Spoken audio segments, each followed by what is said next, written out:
வாழ்க வளமுடன். ஓம் நமச்சிவாய. அனைத்து தமிழ் உள்ளங்களுக்கும் வணக்கம்.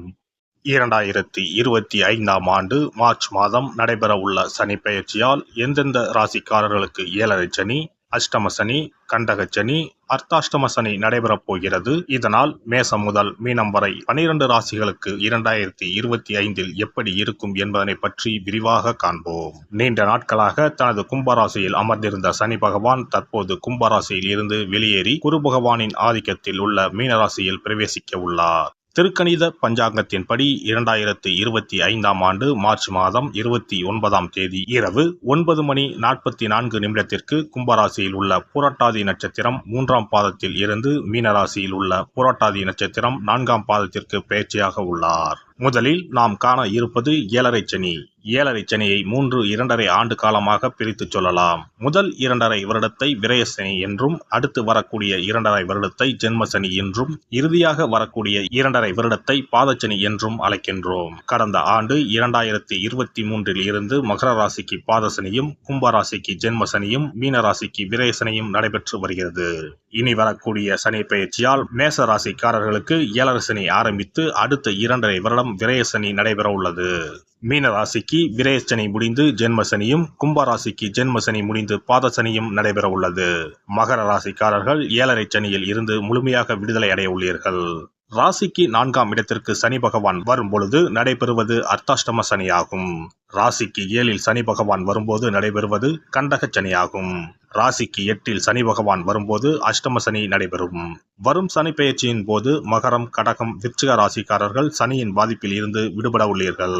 மேச ராசிக்கு விரயச்சனியும், ரிஷப ராசிக்கு லாபச்சனியும், மிதுன ராசிக்கு கர்மச்சனியும், கடக ராசிக்கு பாக்கியச்சனியும் நடைபெறப் போகிறது.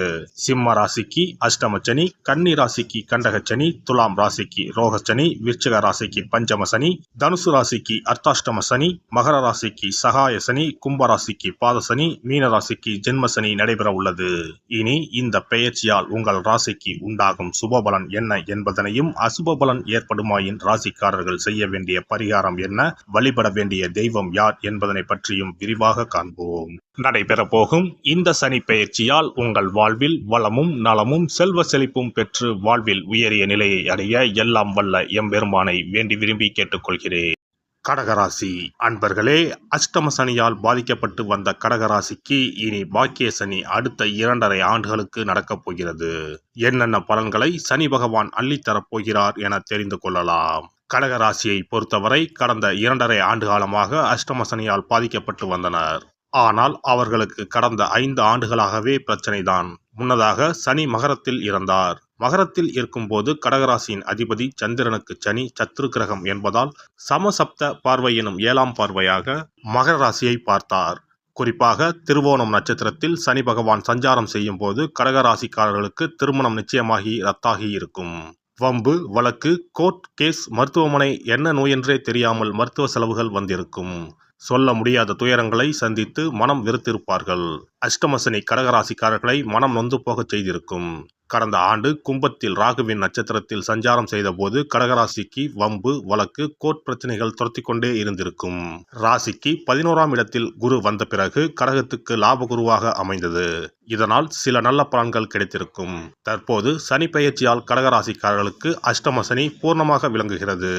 27.5 ஆண்டுகளுக்கு பிறகு இவர்களுக்கு இனி ஜாக்பாட் தான். தற்போது பாக்கிய சனி நடக்கிறது.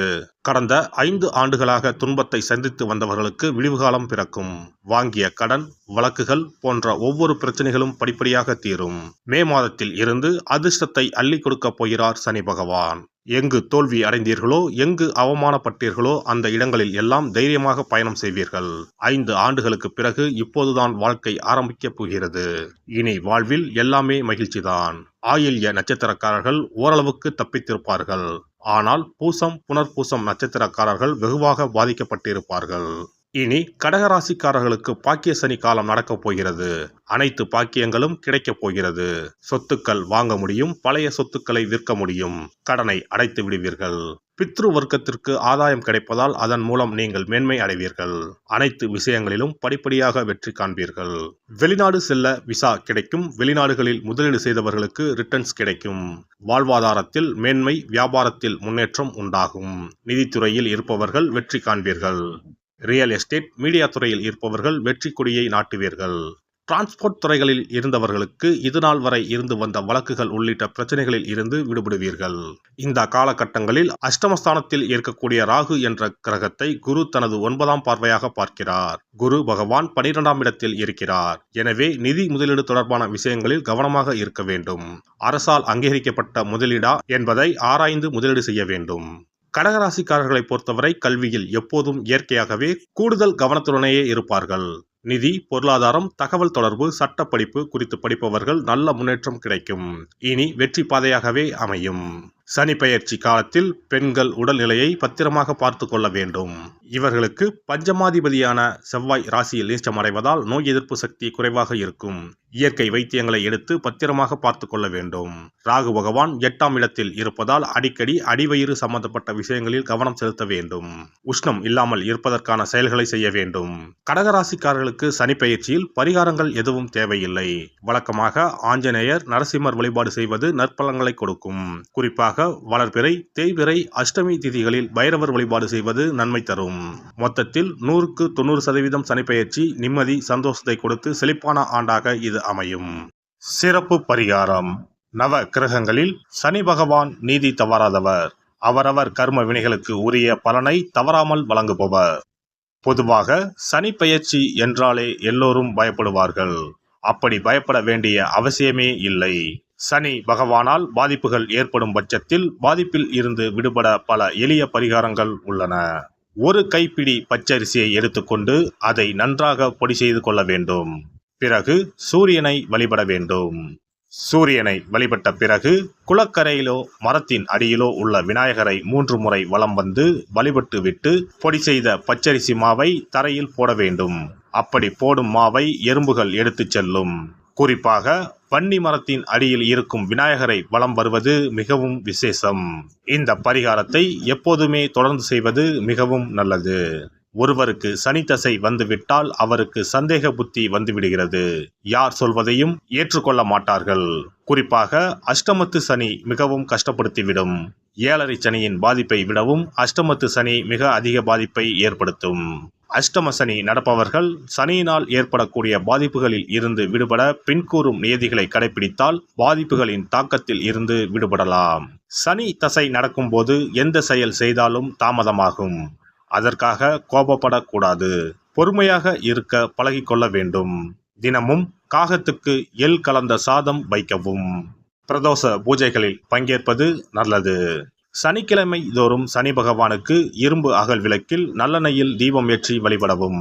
கருங்குவளை மலர்களால் சனி பகவானுக்கு அர்ச்சனை செய்து வரலாம். வன்னி மர இலைகளை மாலைகளாக தொடுத்து சிவபெருமானுக்கு சனிக்கிழமை தோறும் சாற்றி வணங்கி வழிபடவும். சனிக்கிழமை அன்று அசைவ உணவு கண்டிப்பாக சாப்பிடக்கூடாது. சனிக்கிழமை தோறும் நல்லெண்ணெய் குளியல் செய்தால் கெடுதல் குறையும். விநாயகர் வழிபாடு செய்யலாம். அனுமன் வழிபாடு சனி பகவானின் தொல்லைகளை குறைக்கும். ஞாயிற்றுக்கிழமை மாலை ராகு கால வேளையில் கால பைரவரை வணங்கி வரலாம். தேய்பிறை அஷ்டமி நாளில் கால பைரவரை வணங்கி வருவது நன்மை தரும். ஏழை மாணவர்களின் படிப்பு செலவுக்கு உதவலாம். சனி பிரதோஷ வழிபாடு செய்வது சிறப்பு. அன்னதானத்துக்கு உதவி செய்யலாம். சித்தர்களின் பீடங்கள், ஜீவ சமாதி பீடங்களுக்கு சென்று வணங்கி வழிபடலாம். வன்னி மரத்தை சுற்றி வந்து வணங்க வேண்டும். இதனால் சனி பகவானின் கொடுமையான பாதிப்புகள் விலகிவிடும். பிரதோஷ காலத்தில் சிவபெருமானுக்கு வில்வ இலை கொடுத்து வணங்க வேண்டும். தினமும் ராமநாமம் ஜபித்து வந்தால் சனி பகவானின் தொல்லையிலிருந்து தப்பிக்கலாம். கால்கள் இல்லாமல் நடக்க இயலாதவர்களுக்கு இயன்ற உதவியை செய்யலாம். இந்த வழிமுறைகளை முறையாக கடைபிடித்து சனியினால் ஏற்படக்கூடிய பாதிப்புகளின் தாக்கத்தில் இருந்து விடுபடலாம். எல்லாம் வல்ல இறையருளால் நீங்களும் உங்கள் அன்பு குடும்பமும் உடல் நலம், நீலாயுள், நிறை செல்வம், உயர் புகழ், மெய்ஞானம் ஓங்கி வாழ்க வளமுடன். இந்த வீடியோ பதிவு உங்களுக்கு பிடித்திருந்தால் லைக் பண்ணுங்க, கமெண்ட் பண்ணுங்க, ஷேர் பண்ணுங்க. மறக்காம சப்ஸ்கிரைப் பண்ணுங்க. பக்கத்துல இருக்கிற பெல் பட்டனை கிளிக் பண்ணுங்க. நன்றி, வணக்கம். ஓம் நமச்சிவாய. சிவாய நம.